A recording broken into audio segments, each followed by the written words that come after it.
Good morning and welcome to another fantasy football video on this Saturday morning. It's time to reflect on the special double game week that just passed, which I'm calling Lethal Leap Year. Ahmed and Fuelon play off for the top spot while Niall and myself fight to get out of this relegation scrap. Welcome to game week 26. So for the second time this season, it was myself and Niall in another double game week clash. 95 to 88 was the previous score, however with his recent form and Man City players, I had to be cautious.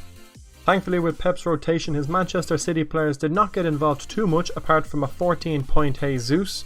The expected absence of Grealish and Maddison were sorely missed for Niall, as Ben Chilwell's double clean sheet along with returning Matt Doherty was all he could manage this week.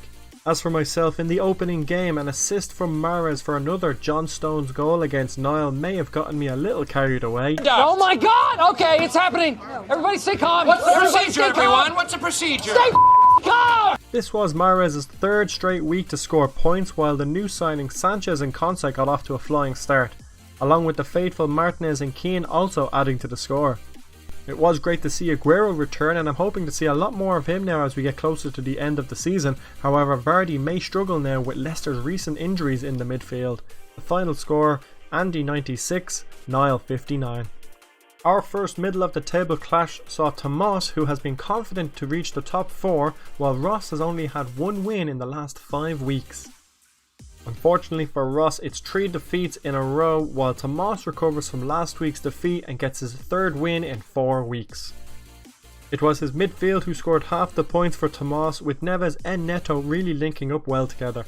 Areola continues to be a real surprise for his team, and it was nice to see Trent contribute once again. Antonio came off the bench for Abraham just to add that extra support. Ross had a pretty good start to the week with Reguilon, Kane and Watkins in their opening fixture, however there was no follow-up in the second match. Mendy on the bench would have added 11 extra points, but a lot of the blame could be put towards Leicester lacking any clean sheet, especially against Burnley. Also, a risky new signing of Diogo Jota did not pay off, but may come in handy in a few weeks' time. The final score, Tomas 71, Ross 51. The second middle of the table clash was between Nicholas and Alex, two sides with both only one win in their last 5 weeks, which would be hard to tell since Alex currently sits third place regardless of how this week turned out. In the end, it was Nicholas who came through with a dominating performance. Richarlison continues his star form as he leads the charge alone, and De Bruyne and Son follow suit. Double figures from his 3 defenders, enough to kill off the competition.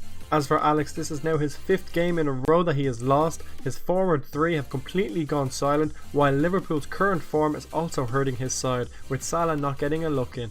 However, 62 points was not the worst score this week.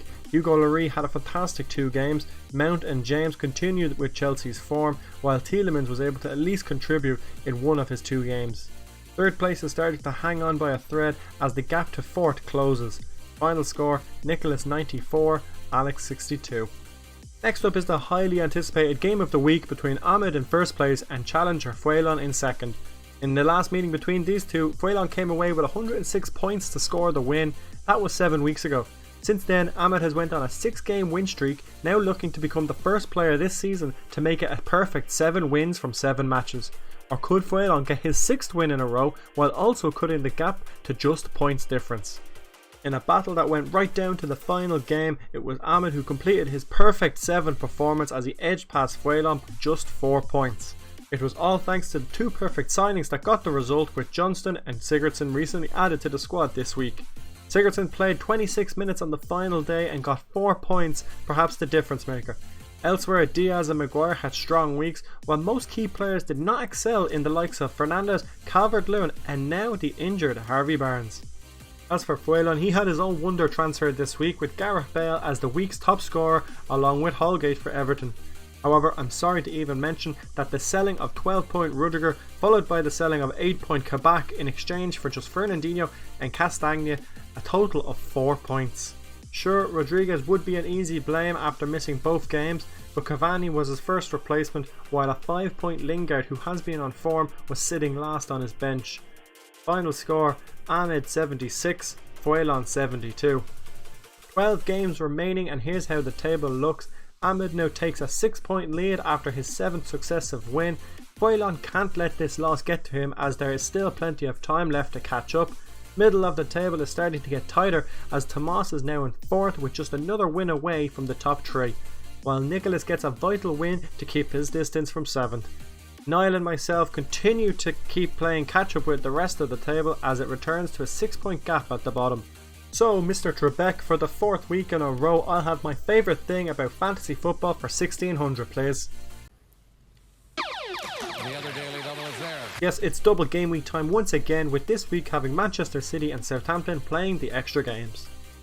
Facing off against Alex, who is currently on a 5-game losing streak and yet still sits 3 points clear in 3rd position. Suffering with bad injuries and his star players lacking form, he still has players who are active and can certainly win a week for him single-handedly.